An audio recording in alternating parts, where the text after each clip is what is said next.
Well, good morning. Welcome to Agape.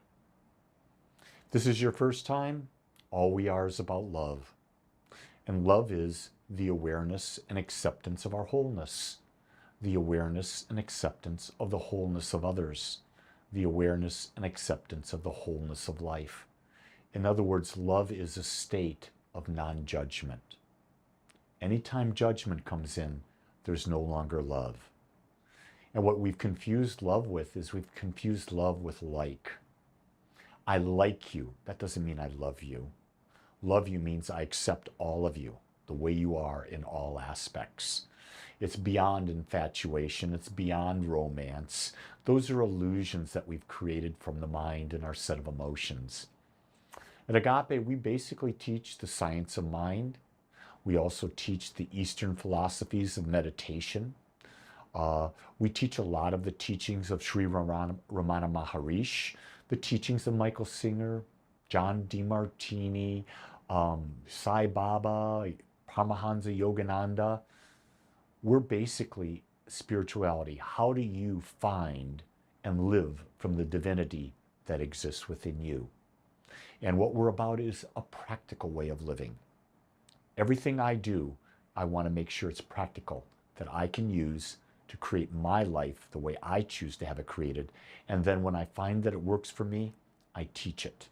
I don't want to teach anything that I don't believe, that I've not proven for myself. So I invite you that whatever you hear, don't believe me, but practice it and see if it works for you. Then you own it and you become your teacher. So let's start off by getting ourselves centered. I invite you to come into a comfortable seated upright position with your back straight. Hands gently resting on your lap. Eyes closed. Bring all of your awareness to your breath. Consciously breathing in and breathing out. Long, slow, deep breaths in. Long, slower, deep breaths out. Let's do 3 breaths together. Take a deep breath in. Hold it for a pause. And now release.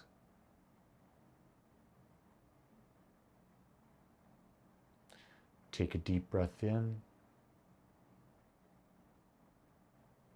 Hold it for a pause. And now exhale. Take a deep breath in. Hold it for a pause. And full exhale.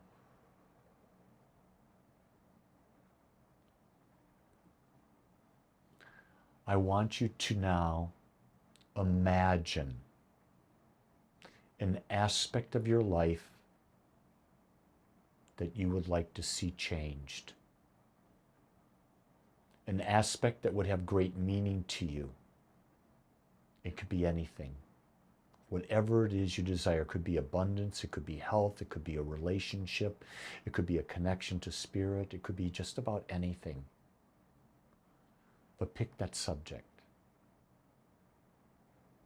And now, I want you to create a mental image or a movie, if you would like, of who would you be if you were having the experience you desire. Where would you be? Pick a place. Who would be with you? What would you be doing? What would you be feeling? What would be the benefit to you? Fill in the details in your mind. Put color, sound, maybe taste, smell, touch, whatever it is. Let your imagination create a complete picture.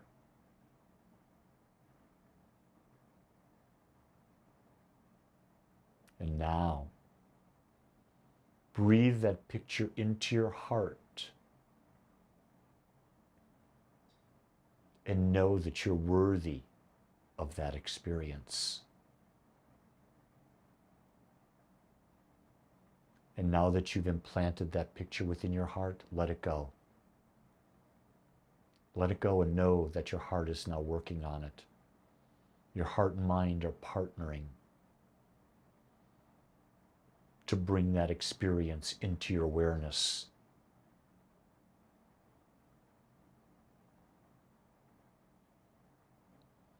Fill yourself with gratitude, knowing that you took the time to go within and to become a conscious creator by creating a new image. Your mind can only create something new when you give it new information. So the visualization you gave it is something new. The mind loves new. It loves to process and create new. And you've just given it the fuel to do that. So start to come back to this time, to this place, to this day. Stretch just a little bit, however that is for you. And when you're ready, open your eyes, put a smile on your face, and come back as the new you. So today, I thought I'd talk about how do we fill that inner void? You know what I'm talking about. You've had that feeling, and you've been trying to feed it forever.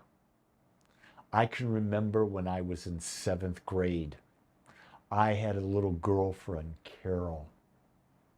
And I was hoping that she could fill that void in my heart because I was that young little guy. And I felt, oh, if I had a girlfriend, it would be so great. And even when I was with her, and it was pure innocence, the most we ever did was hold hands. And I kept thinking, oh my God, well, I'm going to fill that void in me. And it never got filled. And I said, is it her? In reality, it was never her. It was always me. I was trying to fill that void with someone else. I can remember in college, I felt that same void. And I went looking for the right person to fill it, or the right party to go to, the right drug to take, the right booze to drink. I never did fill that void. It wasn't until I've got much, much, much older that I realized that that inner void cannot be filled from the outside. So let's talk about that. Let's look at understanding our inner void. An inner void is really a feeling of emptiness. Have you ever had that? Could be on your job, could be when you're alone, could be when you're with people, could be just in the middle of the night when you're sleeping. It's a feeling of emptiness, a feeling that something is missing. It's a feeling of incompleteness or dissatisfaction that can manifest with a sense of longing or restlessness. How many of you feel alone and you're longing for something to fill that void? It's a nagging feeling that sometimes we have, that something is missing, even when everything on the outside seems perfect. I can remember go back 30 years ago. I was rising up the corporate ladder. I have a beautiful, loving wife, 2 beautiful, loving little boys, a dog, a beautiful house in a suburb, 2 beautiful cars, a country club membership. And yet I felt something was missing. And yet, by the American dream, I had everything. I didn't understand the inner void. What is the source of this inner void? Well, you could start off with unmet emotional needs. We feel that we need to have our emotions met instead of understanding that our emotions are there to balance us. That inner void could be there because we have unresolved past experiences, maybe with our mom and our dad, maybe with a boyfriend or girlfriend, maybe with a a job. Maybe we got fired and we didn't feel successful, but it's unresolved. We've not brought it into balance. Or it could be a sense of being disconnected from our true selves. That would be the identity that we're our body, we're our mind, we're our emotions, when in fact, that's not who we are. We're the observer. We're awareness that has a body, mind, and emotions. And we think we become the body, mind, and emotions, and that's not who we are. We're that which is observing the body doing its thing, observing the emotions we feel, observing the thoughts we have, instead of identifying ourselves as that. It's a part of us that feels unfulfilled and yearns for something deeper. I can remember visiting a friend back in Michigan after I'd left and come back, and I wanted to have a feeling, and there was this Buddhist temple near where they lived. And I wanted to go into the Buddhist temple because I felt there might be something there. And I identified that there was something unfulfilled in me, but I thought the temple would be that which could fulfill me. And I realize now a place doesn't do it. It's who you are in the innerness, in the depth of all that you are. It's an inner knowing that there's something more. And most of the time, we've not even begun to identify it. And we're always starting from the outside. The outside does what for us? That's where what? Men will have their midlife crisis, won't they?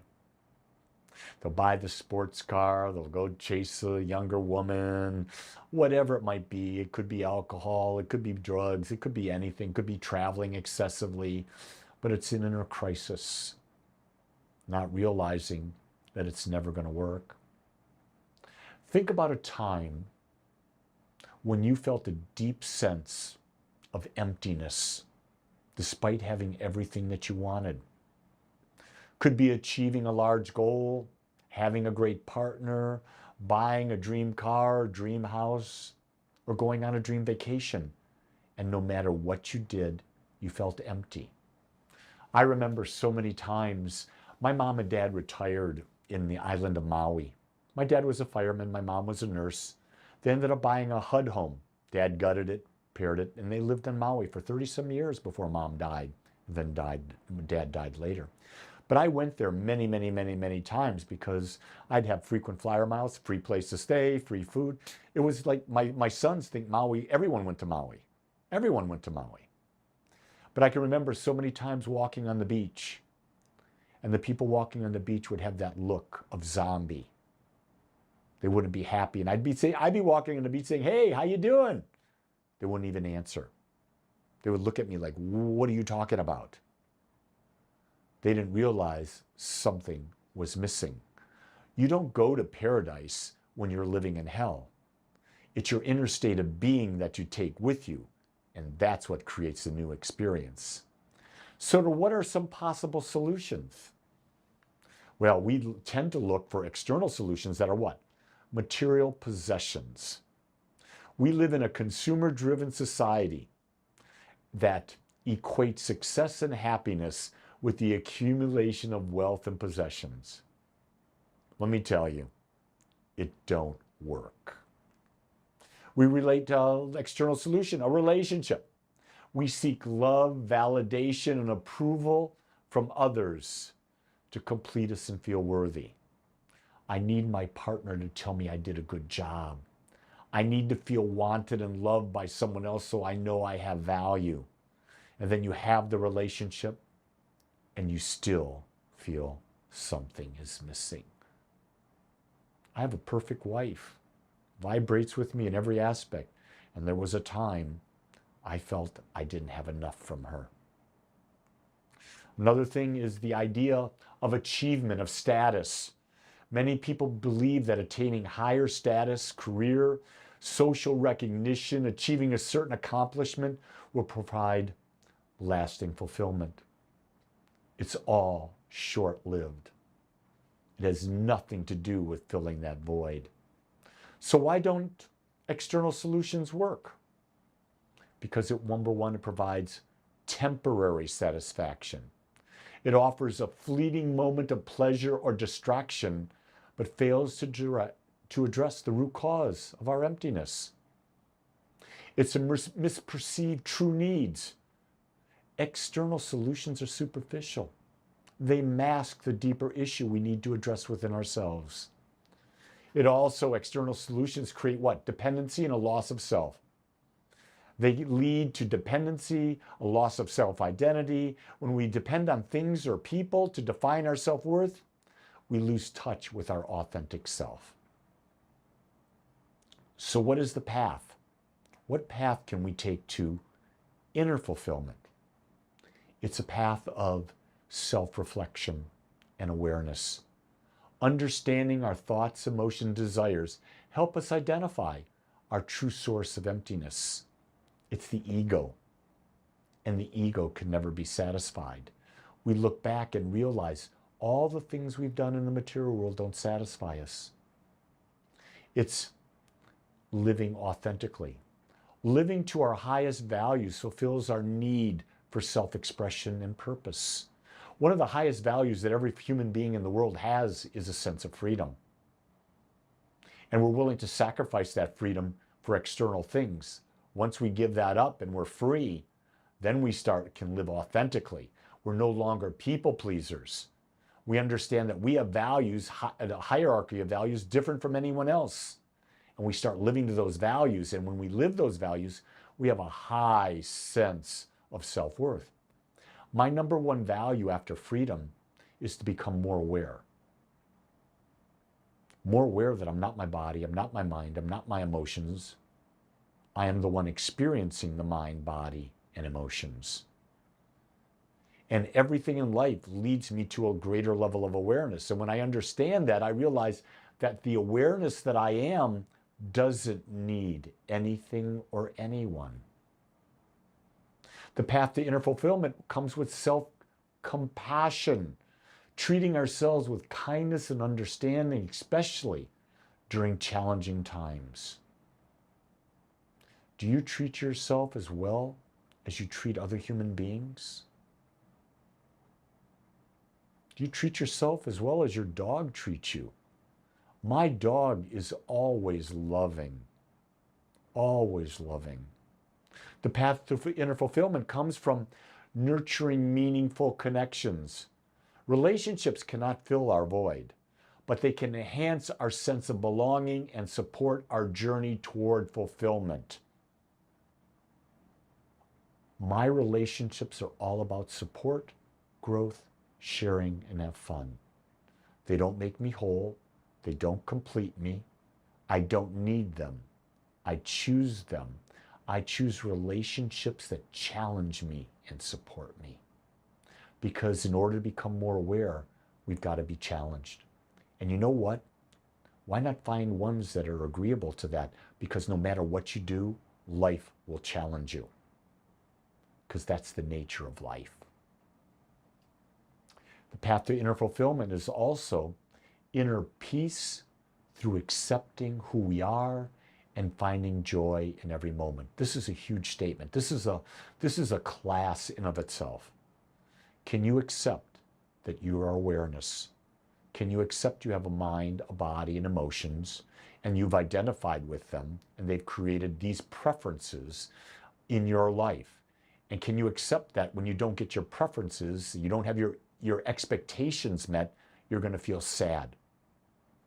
Can you just accept that life is going to continue to unfold? And your job is to not be in the past. It's not to be anticipating the future, but your job is to be fully present in the moment that's right in front of you. That's the key to living. Be fully present without the past, without the future, in the moment in front of you.